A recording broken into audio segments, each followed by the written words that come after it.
What's going on YouTube? Hayden back making another brand new Crypto TV episode. In today's video we are going to be discussing Litecoin, Bitcoin, Ethereum, as well as EOS to BTC. That will be our new coin for the rest of the week. We will also be looking at the coin market cap and discussing a very important topic I would like to discuss. Otherwise guys, if any of that interests you, let's move on to the rest of the episode.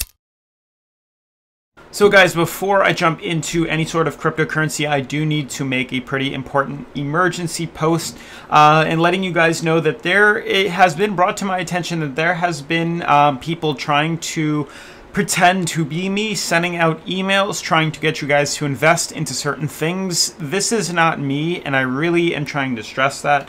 As you guys can see here, this was an email sent to me, forwarded from one of you guys, telling me to kind of be careful, and I thought I would make this important and I would throw it in the video. So as you can see right here, this was an email that was forwarded, and it says it is from CryptoTV, and you can see the email is cryptotvofficial@gmail.com. My email is cryptotvofficial.com. The only difference is he spelt it OFFICAIL and mine is spelled OFFICIAL. And then if we can read the email, he says, "I just want to take this time and say thank you very much for supporting comments you post out there, being subscribed to my channel. You guys have been awesome, blah, blah, blah, blah, blah." And continues off pretending to be me. This is not me, and I am really trying to stress that. If any of you guys have received an email like this, please let me know down in the comments. I'm trying to talk to YouTube as to getting my account verified so that these issues do not happen. But in the meantime, if you get an email like this, it is not from me, alright? I do not really reach out to anybody unless you reach out to me first. So if you randomly get an email like this, just understand it is not me, it is somebody trying to scam you and trying to get your money. So please, please, please, I really stress, I made a tweet about it too, do not, fall for this trick.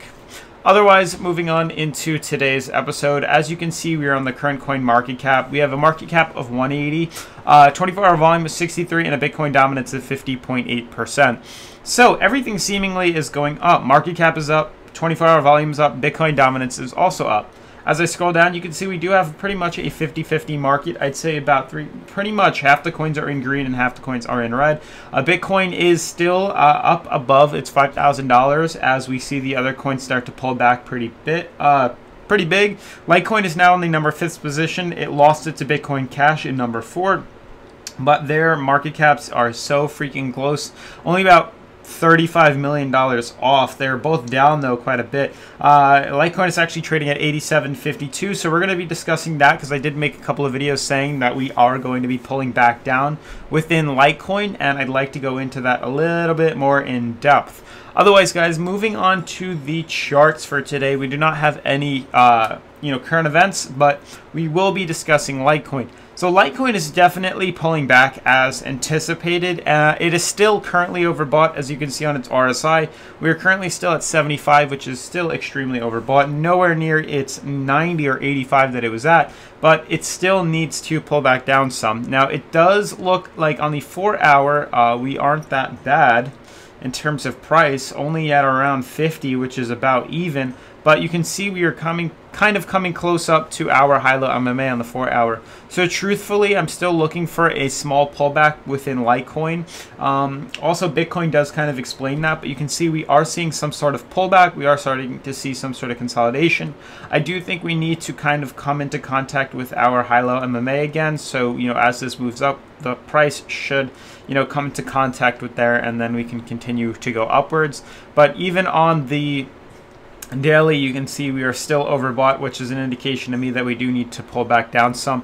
We are extremely above our high-low MMA, but even then on our 4-hour, we're pretty darn close to it, which is why I'm insisting that we need to pull at least down around $80 and retest that support, pushing this RSI back down to a more neutral level. Maybe trading at 55 to 50 would be ideal. Otherwise guys, moving on to Bitcoin, you can see Bitcoin is currently having a pretty interesting move right now. So I did say that Litecoin was going to pull back down mainly because Bitcoin hit its high-low MMA on its weekly. Now, we are seeing Litecoin pull down, which is awesome. My prediction was right, and I will be letting you guys know when I plan on reinvesting into Litecoin. But as for Bitcoin, you can see after its massive moonshot and skyrocketed upward, it's currently hitting its high-low MMA.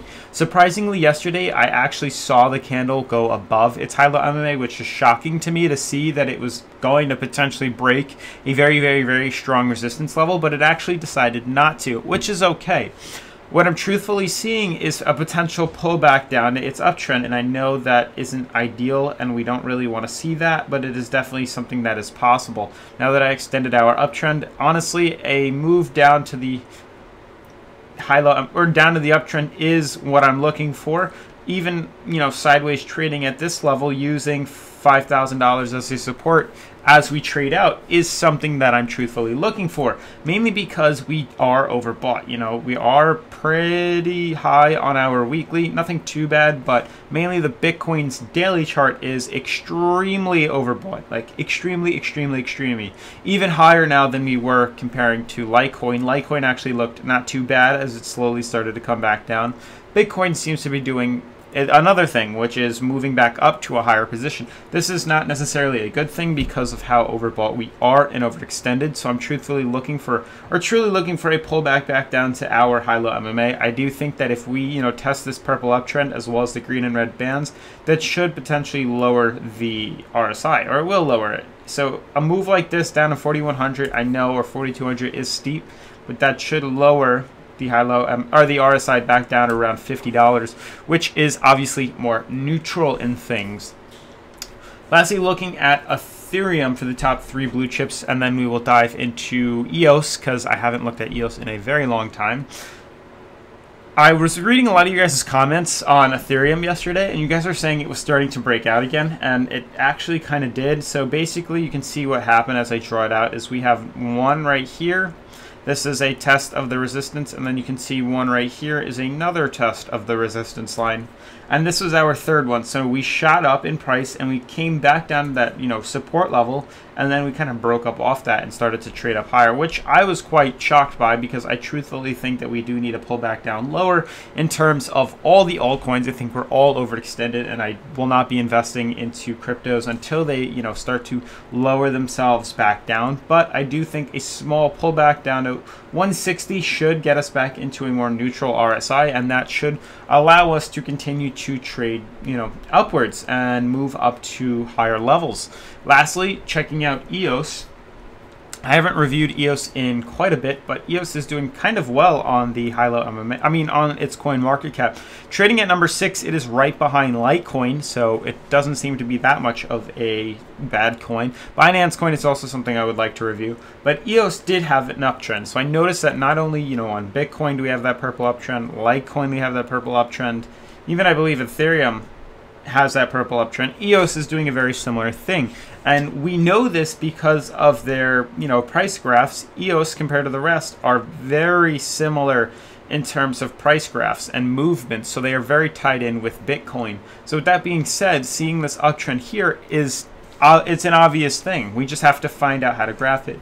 Now, this uptrend was giving me some issues because I wasn't sure exactly how well to, you know, align it, but I did, you know, end with this thing, and you can see we do have a support here, we have supports there, and then it turns into a resistance, and then it eventually turned back into a support. So this is why I like to think that this is a pretty reasonable uptrend. Currently, there is some resistance, you know, at around its current price level right now. But I did map out, because I guess I have reviewed EOS in the past, some, you know, levels to be mindful of.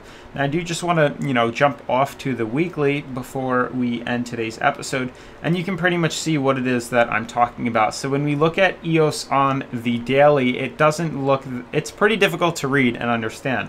A lot of price movements, but when we look at EOS on the weekly, you can see they're very obvious in terms of how it was trading. So you can see an obvious pullback down to previous support, which inevitably led to a bull run, a major bull run. And you can see, what did we do? We pretty much went back down. This was in December. Actually, this is a really good price. You can see we retested our level previously that we did in March of 2018 after that moonshot. We're doing it now again, and you can see it almost makes sense that we're starting to pull back up and go to higher levels, because it happened in the past, and if history repeats itself, we should be seeing a higher crawl. Now, honestly, there is no resistance until we reach this level right here, so I do think we do have a little bit of ways to go with EOS before it starts to see resistance. So around here would be the resistance level. So I don't really think EOS is a bad coin to invest in. It does look pretty darn good in my opinion. Otherwise, guys, that's going to sum up today's episode. Thank you guys for shouting out the channel. You guys are being so freaking supportive, and I do appreciate every minute of it. Otherwise, giveaway at 10,000 subscribers, and I'll see you guys in tomorrow's video. Peace.